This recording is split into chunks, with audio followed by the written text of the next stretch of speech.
Hi, this is RGK. Thank you and welcome to all my new subscribers. So I don't just do challenge videos or achievements or speedruns, I also do a lot of reviews and this is gonna be one of them. So I've decided on two different formulas. I'll keep doing some reviews focused on a single game based on a script, and I'll also start doing a new formula which will be like a bunch of games together without a script, so it will be a bit more difficult to speak in English without a script, but so I can cover more games and tell a few interesting things without having to review everything about them. Alright, now on to Katana ZERO. When Devolver Digital showed us the first glimpse of Katana ZERO, I was ecstatic. An ultra-violent, fast-paced 2D action platformer with gorgeous pixel art and cyberpunk aesthetics, this is what I live for. And yet, my first moments with the game were not what I expected. Good thing or bad thing? Let's see. Katana ZERO puts you in the shoes of a mysterious swordsman suffering from terrible nightmares. Strangely, his psychiatrist sends him on various contracts that relate to a particularly potent kind of drug, the kind that allows you to stop and rewind time. As expected, the combat is fast-paced and meaty, as our slashes instantly kill the poor gangsters that are existing between our sword and the objective. A bright light, followed by blood gushing out and painting the walls. It feels amazing, especially when there is such a blood-pumping electronic soundtrack. Apart from slashes, our hero can occasionally pick up some items and throw them, such as hatchets, Molotov cocktails or smoke grenades. As we have recently seen with Ape-Out, melee-focused characters need a little extra push to survive against enemy gunmen. Katana ZERO provides two such methods. One is a dodge roll with invincibility frames. The other one is the ability to slow time down to a crawl, which is perfect to deflect a bullet and return it back to the sender. These two methods of fighting allow the game to please several types of players, and I will explain why. Contrary to what I anticipated, I actually hated the time-stopping ability. My twitch fingers were ready for fast-paced action, and yet there were these moments when I was just frustratingly waiting for the game to let me move again. I don't want to wait for the door to open, for the bullet to come in range, and for the slash animation to happen. I want to do something. No, not wait.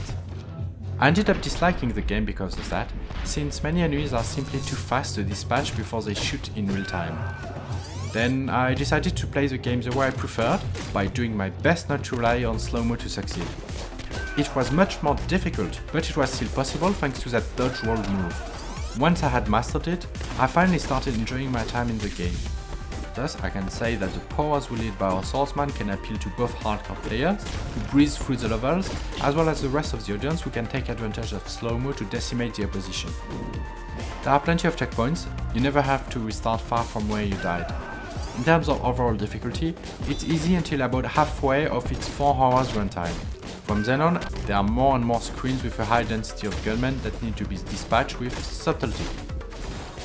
However, the base formula does not evolve too much. Instead of giving the player new powers, variety comes from additional phases, such as a motorbike fight, and the occasional boss fights that push the player's abilities to their limit. I love those fights, as they combine pattern learning with the necessity for quick reflexes, or you can use Slowmo. I tried both with mouse and keyboard and with a controller. While both support rebindable keys, the basic layout provided by the game was actually perfect for me, and it is a pure joy to control our swordsman.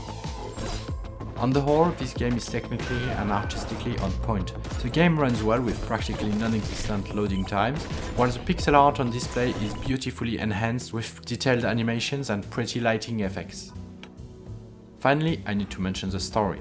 When I first laid my hands on the game, I was slightly taken aback. The beginning was too wordy, and the combat wasn't meaty enough. It's the usual cyberpunk plot of government conspiracies, reality-bending drugs, and the search for identity. Then the more I played the game, the more I enjoyed the combat, as I was getting better at doing smooth dodge rolls. But same goes for the story. Inspired subplots caught my interest, and most importantly, it's the delivery that really shines. What I mean with the delivery stems from the great art once again, with superb animations and effects, but also from frequent dialogue prompts that allow the player to get deeply immersed in the story and roleplay as a main character rather than simply be a spectator pressing a button to unfold the text. While there are many lines to choose from, only a few actually change the plot, but it does so in a truly memorable manner, from fooling around with the hotel receptionist to unlocking an epic secret boss fight. While the game can be completed within 4 hours, I love spending some more time with it afterward to handle achievements and explore secrets. In conclusion, Katana ZERO appealed to me with its aesthetics and elegant fast-paced combat, but I was surprisingly captivated by its story, delivered in a very engaging manner. If you enjoy blood-pumping action and the darker cyberpunk themes, this is a treat. I can't wait to play more in that universe. However, I would like a sequel to add variety to its core gameplay. I hope you enjoyed this video. Bye!